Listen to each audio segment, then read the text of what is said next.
Now, your segment tonight, did you see that?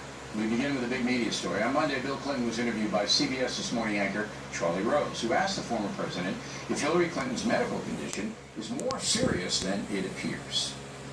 Well, if it is, it's a mystery to me and all of her doctors. Rarely, but on more than one occasion over the last many, many years, the same sort of things happened to her when she just got severely dehydrated. Well, that answer was edited. You notice they cut away from the president very quickly over to Mr. Rose. All right? Here's the full answer the president gave.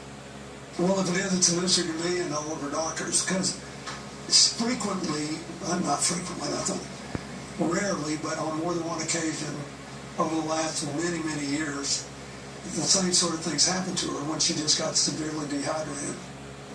Well, it's now here in New York City, Fox News anchor Martha McCallum. So what do you think happened there? You know, I mean, obviously they made an edit. They said that they made it to save time. But it was only 3 seconds, right? It's actually about 1.9 seconds. 1.9. And every second counts in television. No, sometimes you have to get out. We waste an incredible amount of time. However, you know, and he also corrected himself. Yes. He said frequently, and then he said, no, not frequently, rarely. Right. Now, that may have been an honest mistake in his part. We don't know. But then they knew that they had let the transcript out on their website. So it was clear in the transcript that he had said frequently first, and then he shuffled and changed it to rarely. So I think that's one of the reasons why the next morning they showed the whole thing, because they wanted to be... Here's what I think happened. Speculation alert. Cover your ears. This is speculation. I think that after the president made the verbal mistake, the misstatement, he asked them could very well have That's happened here. That somebody will make a mistake, a verbal mistake. It's clearly a mistake, which he corrected. And then they'll say, gee, you know, can you do me a favor and not to have that in there? And then I don't usually do that because it does open up, particularly on something like this, which is pretty strong. And he didn't look shaky on it. He corrected himself like that. But I'm not ascribing sinister political motives to this. I'm giving CBS a break. I mean, it's obvious that it's a serious subject, and the question was serious. He said, how serious is this? Is it really dehydration?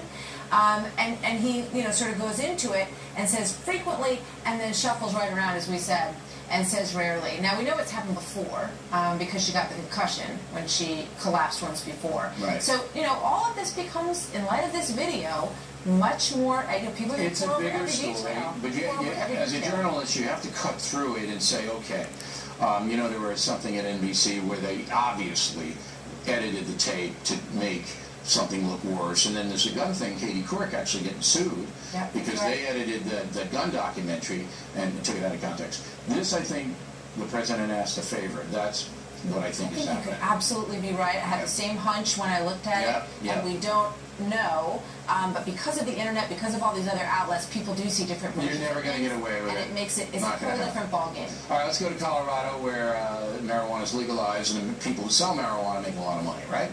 They sure are. They had a huge summer, up $122 million in the month of July. It was a big 27% jump over last July. One of the main reasons is that they're allowing tourists now to buy a larger amount. You can go to Colorado. It used to be you could get a quarter of an ounce. Yeah. Now you can get a whole ounce, and that...